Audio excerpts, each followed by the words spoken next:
Hello, dear listeners. You are welcome today to our show. Today is the 6th of May, 2021. And we are back live from Nottingham on 97.1 FM Radio Faza. We welcome you again to our special show, Domestic Abuse, Seek Help. So again, this show is about creating awareness, stimulating expectations, manifesting hope for those who have been victims of survivors of domestic and sexual abuse. So if you would like to participate, we are available live on Facebook now. So you can send us a message or make comments. Otherwise, you can actually go onto the Faza Radio 97.1 website. If you type in Faza Radio behind the screens, click on it, it brings you to a live page where you can connect to us live. So you can be part of the program. Normally, we hold this program on Thursdays, 11 a.m., while 1 p.m. And my name is Olusegun. Today on this show, we'll be making attempts to look at what verbal abuse is, taking on from where we stopped last week, because we were able to look at exactly what physical abuse and emotional abuse is last week. And as usual, I've got my guest here today again, Veronica Simpson. Thank you. She's giving you a wave, guys, on the Facebook. So Veronica, as I told you last week, is an advocate against, very passionate about about domestic abuse, raising awareness, training people who are survivors, and supporting survivors of abuse. Veronica studied at Birkbeck University in psychodynamic and psychotherapy counseling. She is a registered independent domestic violence advocate, IDVA, supporting those suffering from or at risk of domestic abuse and sexual violence, DASV. Veronica was nominated and awarded Women Appreciating Women Award winner of the year 2020. And she takes number 50 of 100 inspirational women nominee in the year 2019. So before we start, let me just tell you how the show will run.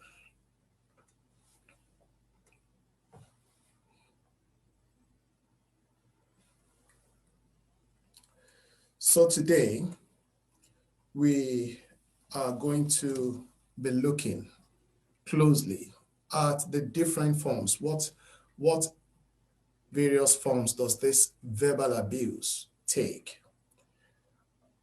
And we will be in between, we'll be taking some breaks. So I just have to prepare your mind. Just to let you know, when we take breaks, the show has not really ended. The show doesn't end until just a few minutes before 1 o'clock. So please stay with us. Don't touch the dial. Veronica, you're welcome to the show today one more time. So can you just tell us more, taking on from where we ended last week on these various forms of abuse, even though we are concentrating on verbal abuse today? Good morning, Olu. Good morning. Thank you. Sorry, so we're going to be talking about verbal abuse, is that right? Yes, please. Let our listeners get to know. One of the definitions it's encompassed within domestic abuse. Some people may not recognize, they may recognize the verbal abuse, but they may not see it the wider picture, the bigger picture of it being part of the definition or encompassed within the definition of domestic abuse. And I think the best way, just to start off with, I said it last week, and I'll say it again this week, is that if your partner or your husband, your children, a family member is treating you in a way that feels wrong, it probably is wrong. There's something wrong in it. And where there's repetition of the same behavior repeatedly, then maybe it's time for you to seek help, seek advice, and speak to somebody that specializes in domestic abuse and domestic violence to get help. Sorry, Olu? Yeah, go ahead, please. Okay, so verbal abuse, when someone is being verbally abused, the person attacking them may use overt forms of abuse, like engaging in name calling and making threats, but also more insidious methods. It's like gaslighting, which I believe we might be talking about later, or constantly correcting somebody, constantly interrupting somebody, constantly putting somebody down in a demeaning way. So making them feel less than, making them feel that they're incompetent or inadequate, or that they just can't get anything right. They may even use prolonged silence. It's passive aggressive, but it's also a form of verbal abuse. What the perpetrator of abuse, what the abuser is trying to achieve, is actually trying to achieve control, but not just control. They're actually using the abuse to intimidate and to punish. So you've done something wrong. Well, you may not see it as something wrong because, you know, naturally things happen, things will occur. None of us are perfect, so things may occur. Let's just say that, for example, I'm making you some toast, for example, your wife is making you some toast and the toast burns. Surely it isn't a reason to be verbally abused, even if it means that you're running through the door to get to work and it means that you may not have the toast to take with you. That was meant to be planned for you to do so. But because it burnt, you weren't able to, you know, your partner wasn't able to give you that piece of toast or the 2 slices of toast. But then instead of saying, don't worry, honey, it's okay, I'll grab something on the way, it becomes an attack, and that person becomes abusive towards you. I see. So any small thing at all to an abuser can be blown out of proportion. Yeah, it can become explosive. Yeah. Interesting. Yeah. And even as we're going to be looking, so we have this verbal abuse taking various forms. Is that correct? Yes, definitely. So, it takes on various forms. And we also need to think about, when we think about verbal abuse, we think about the adults. But I just want to bring it to our remembrance, bring it to our attention today, that the verbal abuse might also be towards the children as well. So it might not just be towards the adults, it might be that it's towards the children as well. So what does that look like? So for example, if I'm always blaming you for stuff, if your partner is always blaming you, oh, you did this, oh, you did that, it's all your fault, making that person feel responsible for things that just occur naturally. You're always being blamed. So some might say, you know, they're always being attacked verbally. And I know in my experience, Olu, I'll just share this with you, is that people that suffer verbal abuse, emotional abuse, psychological abuse, they say that they would rather that their partner physically abuse them, as opposed to, I know you're looking really shocked, No one wants to be abused. Let me put that out there. No one wants to be abused. No one gets in a relationship and thinks, oh, I hope this relationship's going to be abusive. No one wants to be in an abusive relationship. That's not what you sign up for. However, as I was saying, that some people that have been abused or are being abused emotionally, verbally, psychologically, will say, do you know what? I'd rather it if they hit me and got it over and done with. Because with psychological abuse and emotional abuse and verbal abuse, it strips away at that individual constantly. And it's like this, some will say it's like a dripping tap. The tap, you can't turn that drip off. It just keeps going and it's getting to you because you think, oh, I can't stop unless you change the washer. The tap's going to keep dripping. But because it just keeps dripping, the abuse is just constant. So if somebody's verbally abusive to you, can you imagine, Olu, that every form of communication between this individual and you is there's conflict every single time? How could you bear that? That every time you spoke to someone, especially within your home, your home, you're meant to feel that you can be comfortable, that you can be relaxed, and that the communication would be respectful. We know everybody argues, even children, they argue with their siblings, so we know it's natural to have a disagreement and that there will be conflict. But this is completely different. It's not the fact that there's conflict or an argument in a relationship, it's excessive and it's intent. The intention is to destroy that person's being, destroying that person's existence, making that individual feel, I'm going to just say rubbish, make them feel crap, make them feel that they're not worthy. Can you imagine that, Olu? Can you really imagine that, being in that kind of relationship with somebody that's supposed to love you and that they are just always saying nasty things towards you? That's not ideal. That would be a war zone. It's a cold war zone, isn't it? Yeah. So, unfortunately, we are talking of,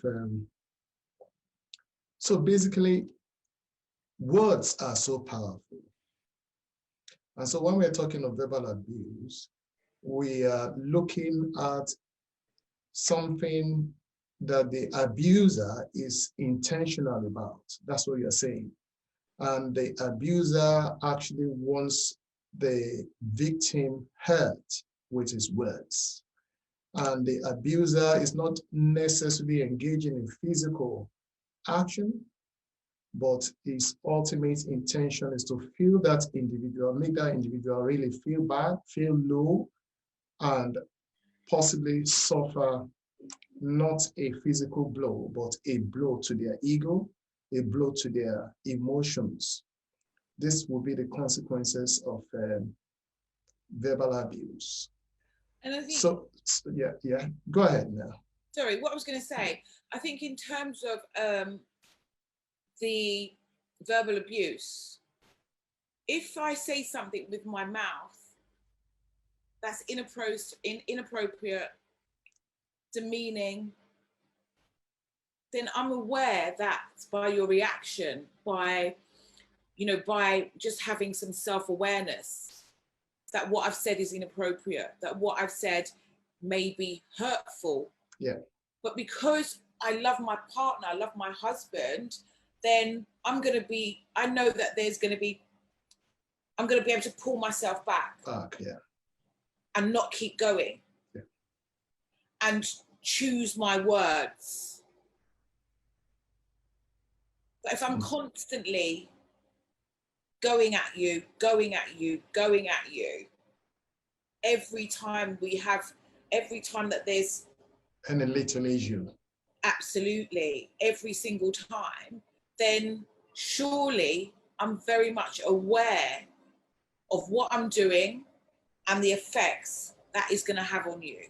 Mm. And that's the difference, because we're self-aware, aren't we? We've got a certain amount of self-awareness. That's correct. That helps us to monitor our conduct, our conversations, our tones, the way we present ourselves. Because we have some self-awareness, we're able to make informed decision with with some intellect behind it, to say, do you know, Absolutely. if I keep saying this, or I keep saying a certain thing towards you, Ulu, that after a while you'll know that it's intentional. Yeah. But that's where you know that it's meant to harm, because it's repeated. And this is how we know, when somebody's in an abusive relationship. It's when there's repetition of the same kind of abuse, the same kind of behavior. See? We welcome you back, our dear listeners at home. Again, we are still on 97.1 FM, Plaza Radio in Nottingham. And we are on that special show, Behind the Screens, Domestic Abuse, Seek Help. We've been discussing within the past hour on the specific type of abuse called verbal abuse. And we've looked at the various forms that verbal abuse could take. It could take the form of blaming one another in a relationship. It could take the form of criticisms. It could take the form of name calling. And it could take the form of gaslighting. So now, I'm just going to get Veronica to continue from where she stopped. Were you asking a question before we went on break? Yeah, I was just saying, if somebody felt that,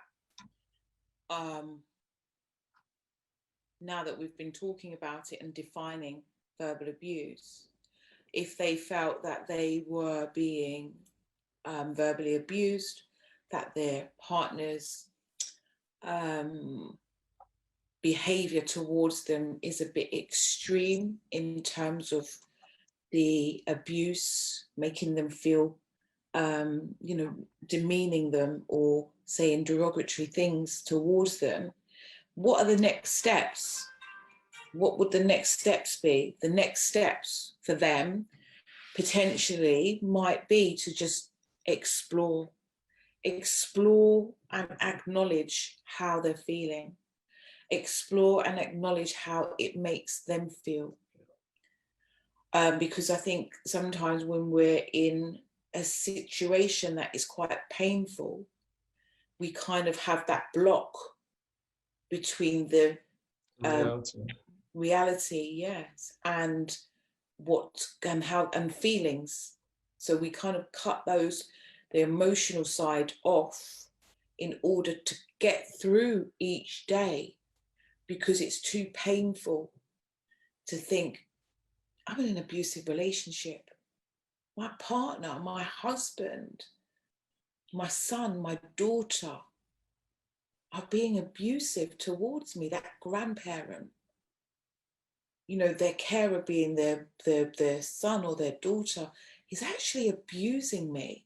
And when we think of it like that, we have a greater empathy and compassion for those that are suffering from domestic abuse and domestic violence, because we know how painful the guilt, the shame that they may be feeling, and not wanted reasons why they may minimize and make excuses for the behavior is not wanting to actually believe that this is happening. So I'm just going to make an excuse for you.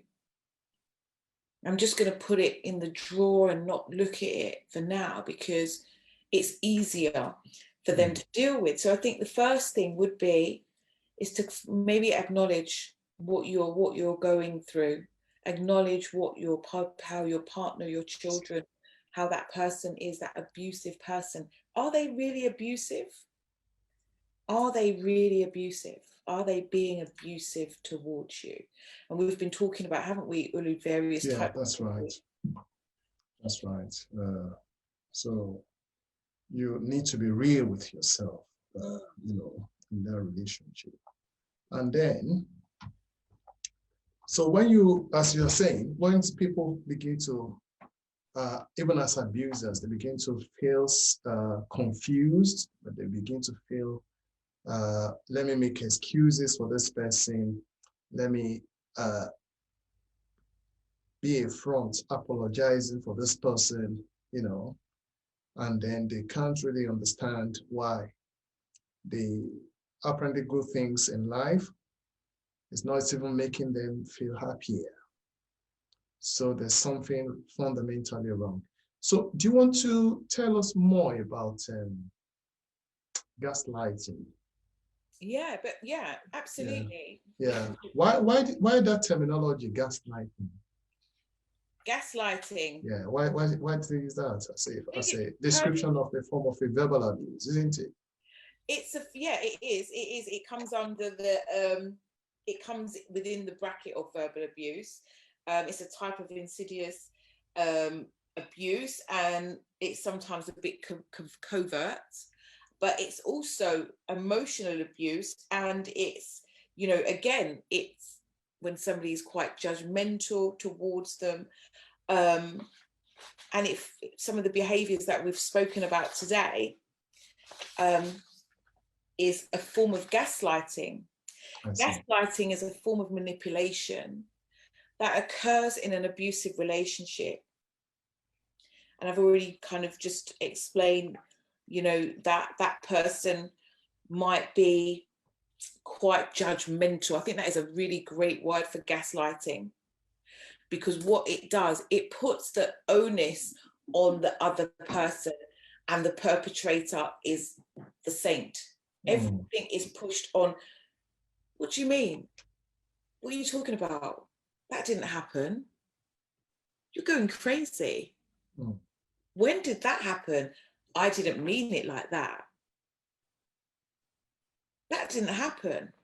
That's how that's what the perpetrator, absolutely, that's what the perpetrator does. That's what gaslighting is. It's throwing the onus back on the individual so that they start to feel a bit crazy. So they're lighting them, they're making them feel like, oh, something's wrong with, and that's how the victim will feel. They will start to feel, they will internalize it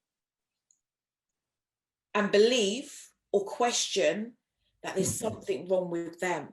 So they're almost implying that they have mental health, that they have an illness, that they are crazy, that they are, all these negative things that may be said verbally.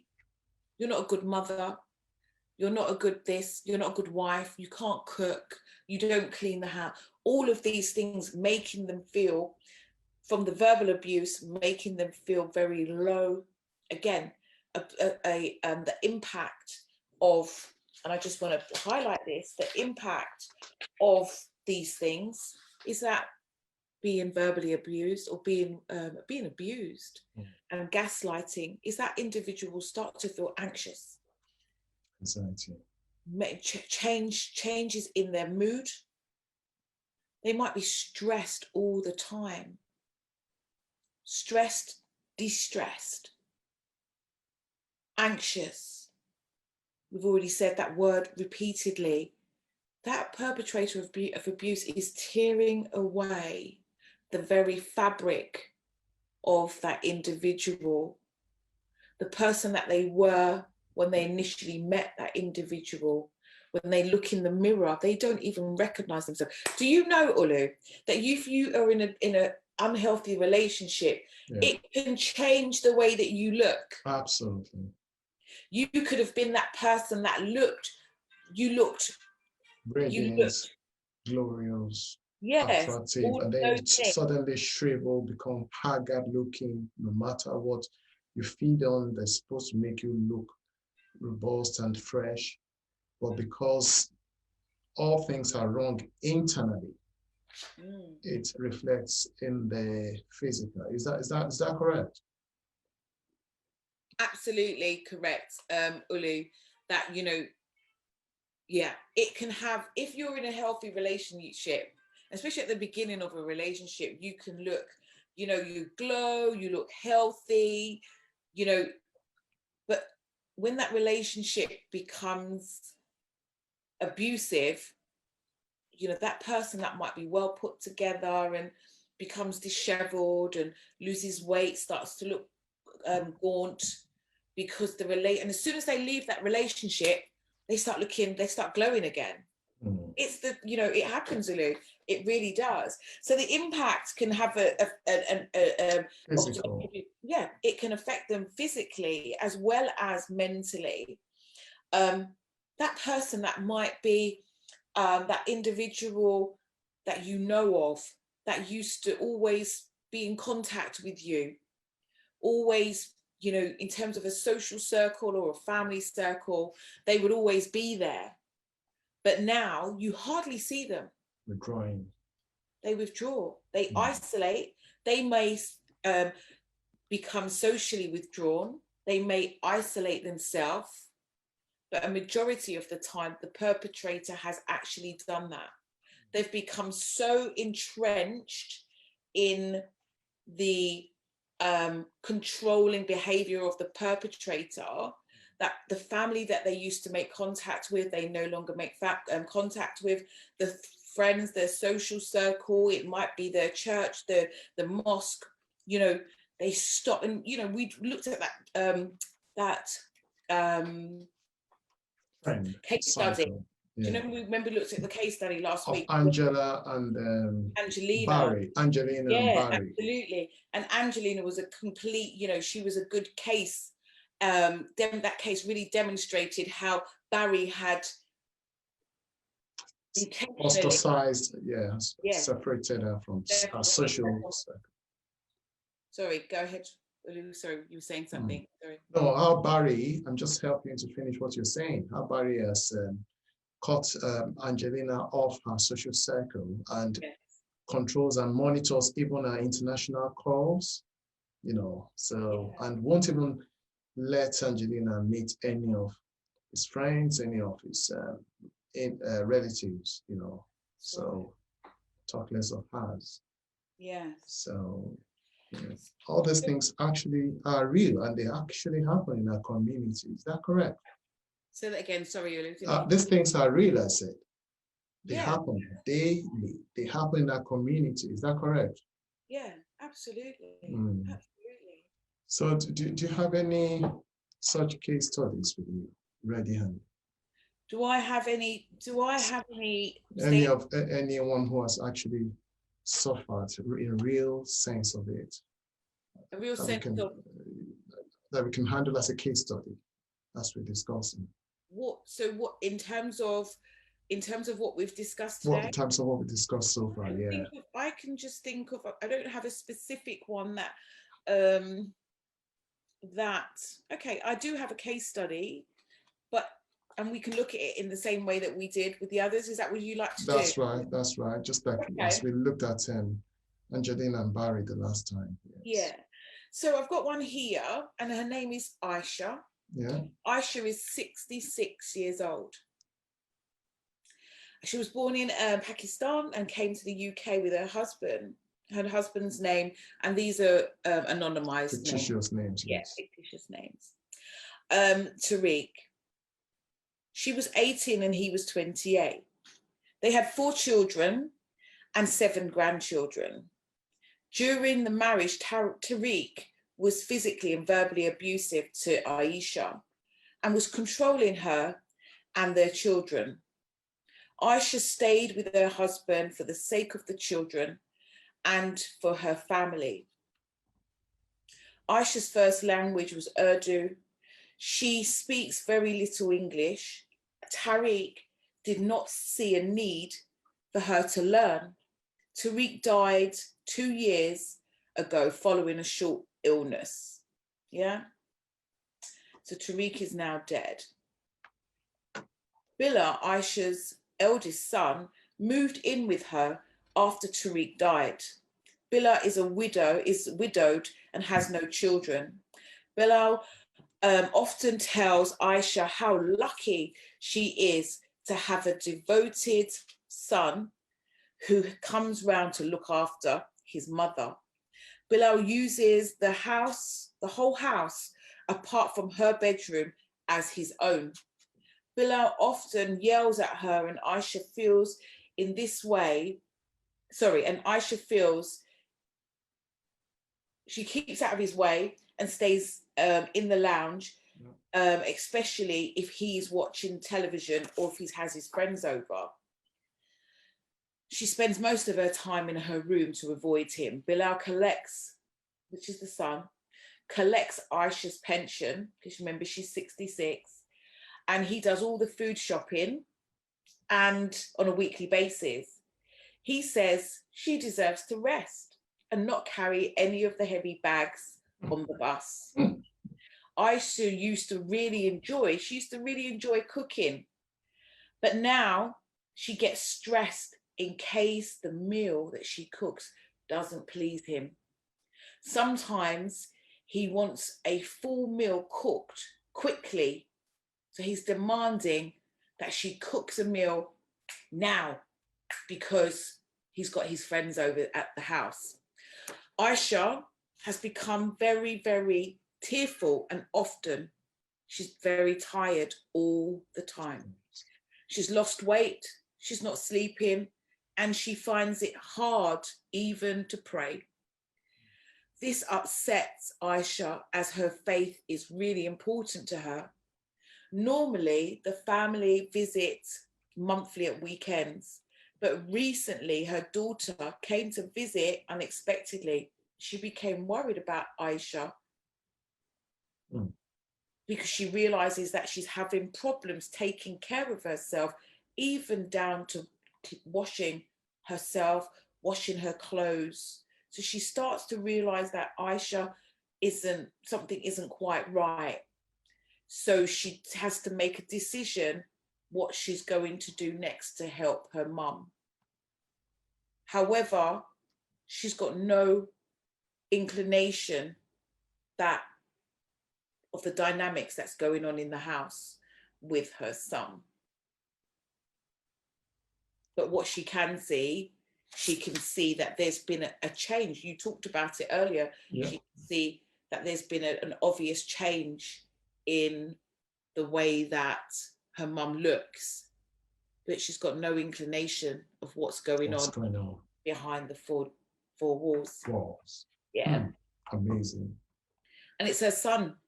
And this is typical of in our community of some sorts, This is what we see day in, day out. Again, dear listeners, you follow us on this discussion, on this show today. Behind the screens is here to relate with whatever you're going through, in case you are an Aisha, in case you are, what's the gentleman's name again? Bilal. You should know the position you take in this whole scenario. You should know what role yours is. Do you need help, or you are actually the abuser? Are you the one just feeling down, not caring for yourself again, not appreciating, no self-confidence, no self-appreciation, and then everything you're ever skilled in, you just thrown it, dump it, because you're not happy with yourself and things around you? You're the one to shout out for help now. You're the one to seek help. Please comment on Facebook, comment via the WhatsApp icon that you've got with you now. You will be attended to anonymously. It's been a useful time with us today. Before we go, Veronica, is there anything you have to say to our dear listeners at home there? Anything to advise, anything to, any direction to point people? I think, if it feels wrong, it probably is wrong. is. If it doesn't feel right, if it feels unpleasant, if you're feeling that you're being taken advantage of, that you're being manipulated, that you're being controlled, if you feel like you're being isolated, all of these things that we've been talking about, gaslighting, somebody's deflecting the blame towards you, minimizing your thoughts and feelings, denying their wrongdoing, using words of compassion as weapons against you, twisting and reframing your conversation, anything like that. If you're feeling like this, or if this is happening towards you, as Uli said, there is help out there for you. And if you're on Facebook, there's an eye on top of the screen. You press that and it will give you all the information that you need in order for you to get in contact with us for help, should you so need it. But thank you for those that have been with us from, while we've been sharing on a Thursday. Thank you. We hope that you'll continue to share with us, and that you'll tell your friends, your family, your neighbors to tune in on a Thursday between 11 and 1. And thank you very much, Ulu, for having me again on the show. Thank you. Thank you, Veronica. It's been a pleasure having you at all times, and we trust that we have you again next Thursday, round about the same time, round about 11 o'clock. So, listeners, our dear listeners back at home, we've been on 97.1 FM, Faza Radio from Nottingham, and we've been reaching out to people from all over various parts of the world, especially the people around the Southeast Asia and all over as many. So please, if you are listening to us and you know this program will be a blessing, will help someone who is being abused, someone who has been a victim, someone who is a survivor of abuse, who needs a reorientation, who needs training, who needs a kind of psychotherapy to be supported, to be assisted. You need to now share this information. You need to share this WhatsApp page. You need to share this Facebook page. You need to share this link that you are enjoying listening to this program on. And again, you can just go on search engine, just put Faza Radio behind the screens, and then it will bring up our page, and you can connect at 11 o'clock. So there are various ways of participating in this program. 11 o'clock every Thursday. So we draw this to a close today, and it's been a very wonderful time. And we trust that it will be getting better and better. We'll be discussing something different by next week. Thank you very much, our dear listeners. We really appreciate you. And we hope you join us again on this program next week. So we just end right now. Thank you for your time. Thank you, Veronica. Have a wonderful day.